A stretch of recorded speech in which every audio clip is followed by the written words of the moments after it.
Di pembahasan kali ini, kita akan membongkar rutinitas pagi berbasis sains dari Dr. Arthur Brooks. Ini dirancang khusus loh untuk mengatur suasana hati dan juga meningkatkan fokus kamu. Yuk, kita langsung aja bahas. Pernah nggak sih pas bangun pagi itu rasanya cemas, stres, atau ya moodnya jelek aja? Kalau iya, tenang, kamu nggak sendirian kok. Ini masalah yang umum banget dan ternyata ada penjelasan ilmiah yang menarik banget di baliknya. Oke, pertama-tama kita harus ngerti dulu. Kenapa sih pagi-pagi itu kadang rasanya berat banget secara emosional? Jawabannya ada di biologi tubuh kita. Jadi, kita semua itu punya yang namanya garis dasar emosional. Nah, buat banyak orang, garis dasar ini cenderung negatif pas baru bangun tidur. Salah satu biang keladinya adalah lonjakan alami hormon stres, yaitu kortisol, yang memang terjadi setiap pagi.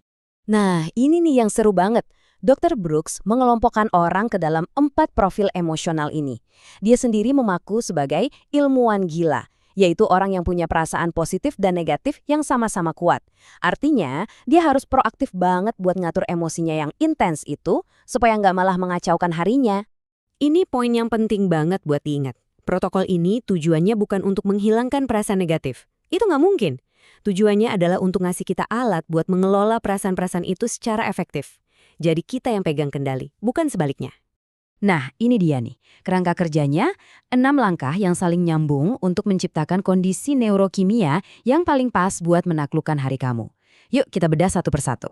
Oke, kita mulai dari langkah pertama.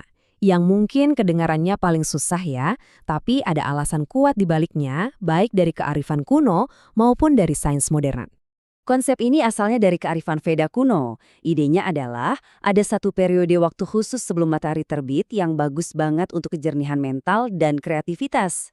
Lebih spesifik lagi, Brahma Muhurta itu adalah 96 menit sebelum matahari terbit. Walaupun kamu nggak harus saklek ikutin waktu ini, tapi sains modern ternyata mendukung prinsipnya loh. Penelitian nunjukin kalau bangun sebelum fajar itu bisa ningkatin perhatian, kreativitas, dan fokus panjang hari. Lanjut ke 2 langkah berikutnya yang fokusnya adalah keseimbangan antara tubuh fisik dan kondisi batin kita. Ini nih fondasi untuk bisa mengelola suasana hati. Ini krusial banget. Dr. Brooks bilang kalau olahraga pagi itu adalah alat paling ampuh yang dia punya buat ngatur hormon stres. Dan kuncinya, lakukan ini sebelum ngopi. Kenapa? Biar tubuh kita bangun secara alami, pakai sistem biologinya sendiri, bukan karena stimulan buatan. Setelah badan, sekarang giliran pikiran. Langkah ini terinspirasi dari meditasi analitisnya Dalai Lama. Intinya adalah melakukan pekerjaan batin secara aktif. Ini bisa dalam bentuk doa, nulis jurnal, atau meditasi. Tujuannya adalah untuk secara sadar meneropong dan mengatur kondisi batin kita, bukan malah membiarkannya berjalan sendiri tanpa arah. Nah, sekarang kita bahas apa yang kita masukkan ke dalam tubuh.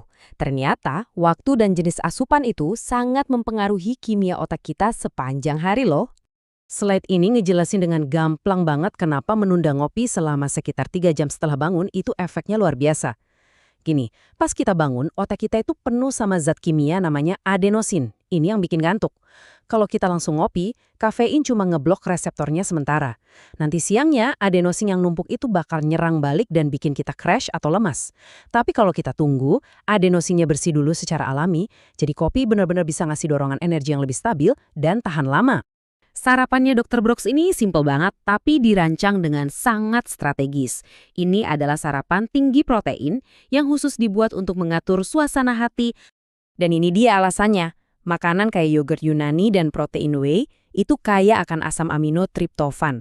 Nah, tubuh kita mengubah triptofan ini jadi serotonin, neurotransmitter yang sering disebut molekul ketenangan.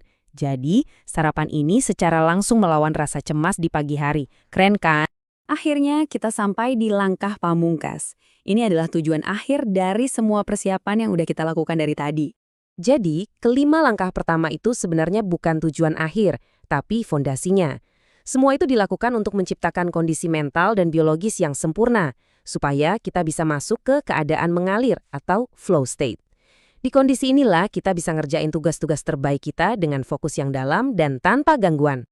Dan hasilnya gimana? Biar Dr. Brooks sendiri yang cerita. Saya bisa menyelesaikan lebih banyak daripada yang bisa saya lakukan saat masih muda dalam 3 hari. Saya seperti manusia super. Wah, ini benar-benar nunjukin betapa dahsyatnya kekuatan dari mengatur pagi kita secara strategis. Oke, setelah kita bedah ke-6 langkah ini, pertanyaannya sekarang adalah, gimana cara kita bisa nerapin ini dalam hidup kita masing-masing? Ingat ya, ini tuh cuma kerangka, bukan resep yang kaku dan harus diikuti persis. Mungkin kamu nggak bisa bangun sepagi itu, atau mungkin jenis olahragamu beda. Intinya adalah ambil prinsip-prinsipnya. Bangun lebih awal, gerak fisik, ketenangan batin, tunda kafein, sarapan protein, dan sesuaikan dengan hidup kamu. Jadilah ilmuwan gila untuk dirimu sendiri. Jadi, saya mau ninggalin kamu dengan pertanyaan ini. Langkah kecil apa yang bisa kamu ubah besok pagi untuk mulai mengambil kendali dan benar-benar memenangkan hari kamu? Coba deh, pikirkan.